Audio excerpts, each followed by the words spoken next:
If you're interested in supporting the channel, you can become a Ko-fi member or a channel member to gain access to uncut videos and other perks, or you can leave me a tip by clicking the thanks under this video. Thanks to anyone who considers this.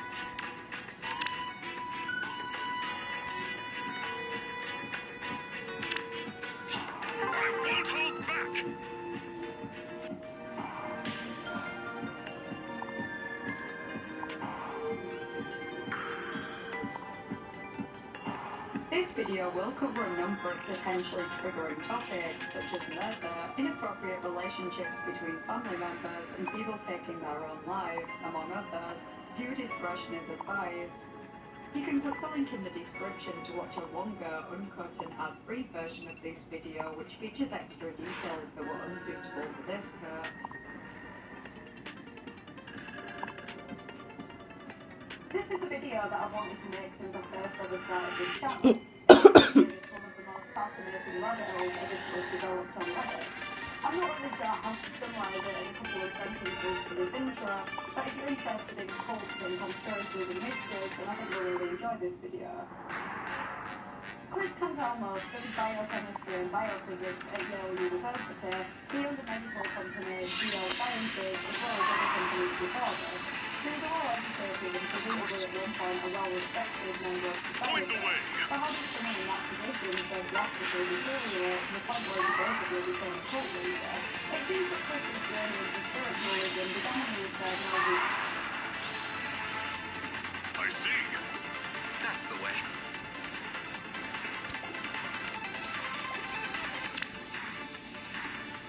Ready and waiting.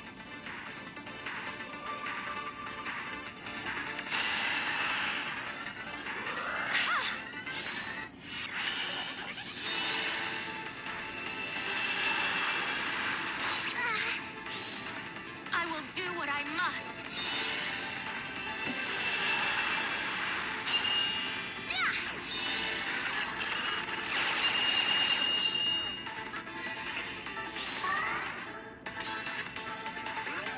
Stay focused now.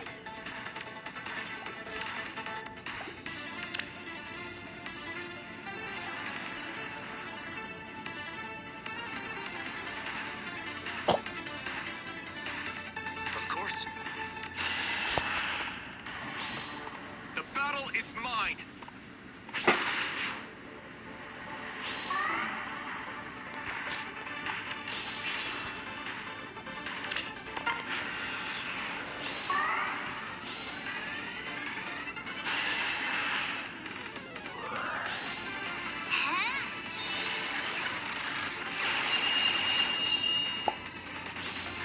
I can't lose.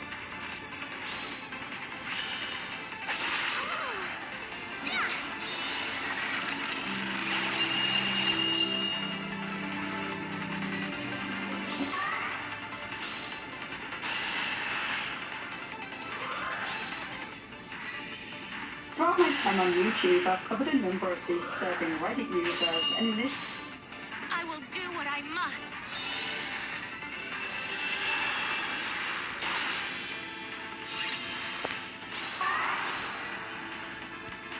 That's the way. For our people.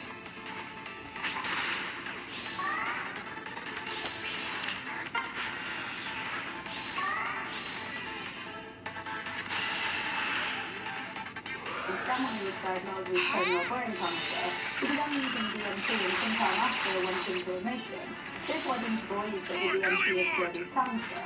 DMT is a powerful hallucinogenic drug. It's often referred to as the spirit molecule due to the intense psychedelic experience. Like most drugs, it's often used for fun, but some people also use it for spiritual reasons. It's not uncommon for people to feel like they're walking up or become enlightened after using it. Chris was one of these people, and in addition to believing it had cured his cancer, he also believed it could cure a range of illnesses and disorders from AIDS to autism. While those who possess some level of critical thinking skills might say that anecdotal evidence proves local and that correlation does not always imply causation, Chris's followers were taken in by this and genuinely believed that he had managed to cure his own cancer. Only he hadn't. He actually posted a video saying that he never even had cancer and that he just made it up for publicity. Hey, Of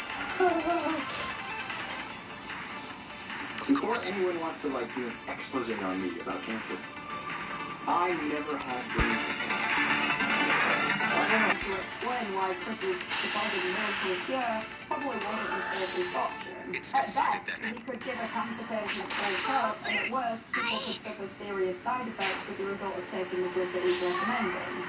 While it's very difficult to overdose on DMT, and it's questionable whether or not anyone has died directly as a result of taking it, there are some very worrying side effects such as hypertension, seizures, flashbacks, and long-term psychosis. Chris promoted using it 3 times a day, but stated that he sometimes used it up to 10 times a day, which is obviously very risky.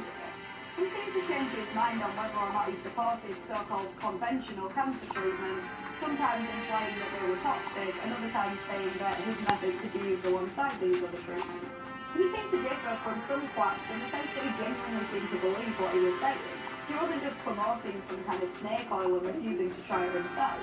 He also wasn't profiting financially from these claims, if anything, quite the opposite. Most Reddit users who were aware of Chris and his claims first heard of him when he was brought to their attention that he would gild countless posts about him or comment on his posts.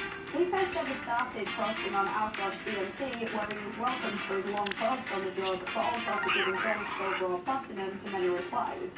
It's impossible to know how much money he spent doing so. Some guessed upwards of $100,000.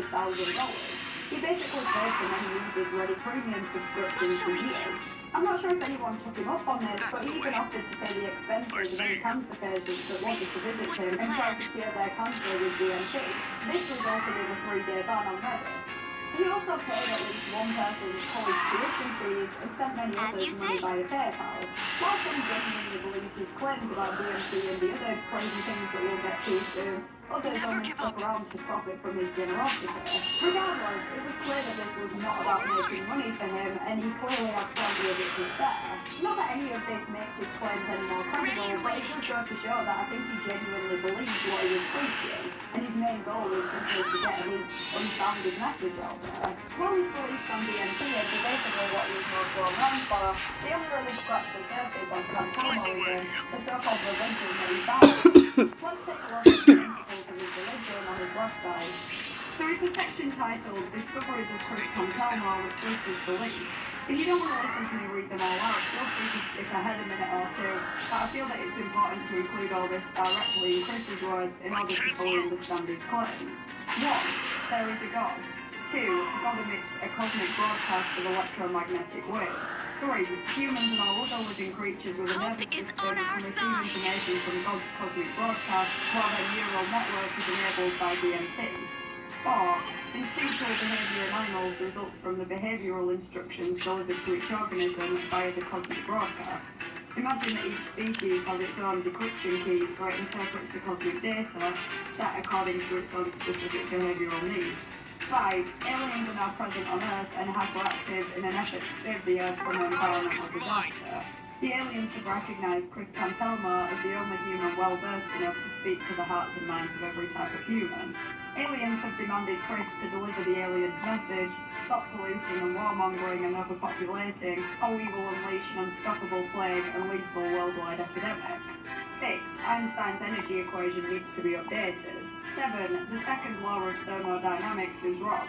The universe is getting increasingly organised and energetic, and its end state is already determined as a super complex wonderworld. 8. Free will in humans is an illusion, and the end state of every living thing follows suit. The consequence of this fact is anxiety should evaporate since our individual actions are irrelevant to the outcome at all times. People should do the most enjoyable thing at every waking moment. 9. The nervous system of all living creatures is both a computer, information processing system, and an antenna which both broadcasts and receives electromagnetic waves in exactly the same way as a PC or Mac contains a CPU and a Wi-Fi server. Wi-Fi increases the clock speed of the bio-CPU by quantum orders of magnitude above the default mode of normal adult human brain function. 10. There is a DMT cycle in mammals in which DMT and hormones are inversely proportioned.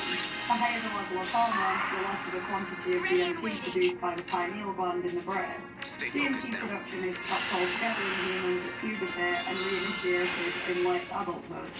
11. Mental health syndromes called schizophrenia and autism are one and the same and result from a relative overabundance of bioavailable DMT. From here on, the syndromes can be unified as autophrenia. Autophrenics are geniuses and were created by God to be leaders of humanity, and lesser, normal adults were too stupid to see this in modern times. In ancient times, autophrenics were rulers. 12. Shakespeare, Galileo, Da Vinci, and all other historical geniuses, and probably Jesus himself, were autophrenics. Moses was either autophrenics or inhaled DMT released by burning a acacia bush and saw spirits and received God's message. 14. Our modern industrialised world, particularly fluoridisation of water supplies and being told not to stare at the sun, has resulted in calcification of our pineal glands and an interruption of the natural DMT cycle. Staring at the sun and drinking deionised pure water rejuvenates pineal function. 15. Adding DMT to an adult brain via orally active ayahuasca or by vaping DMT crystals allows people to see spirits which are always around us but otherwise invisible, including a multitude of guardian angels voluntarily assigned to each of us. 16. A near-death experience occurs when the CO2 levels in the brain get so high that the pineal gland releases what it believes is the final dose of DMT into the brain, which is meant to enable our souls to be delivered back to God. This is why almost all near-death experienced people refer to angels and aliens. 17. Nitrogen narcosis in scuba divers and anyone who breathes compressed air results from DMT being released in the CO2 with rich oxygen-starved brain. There they are.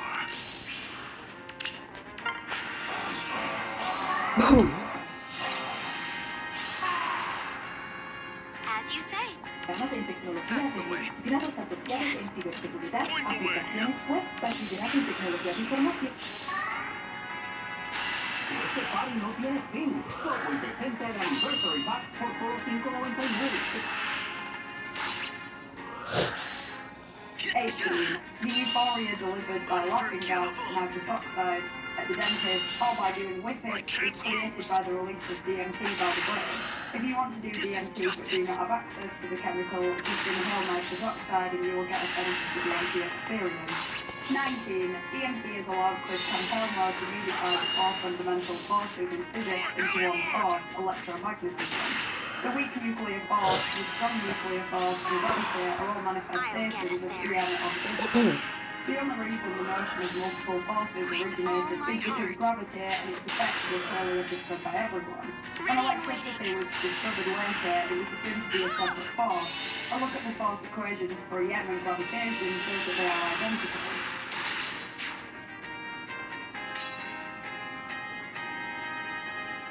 Stay focused now. The battle is mine.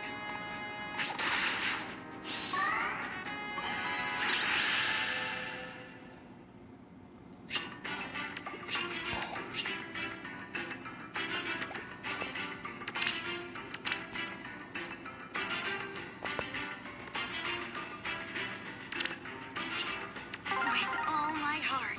Things already sound a bit culty. It sounds like it could be like the beginning of some kind of Jonestown scenario.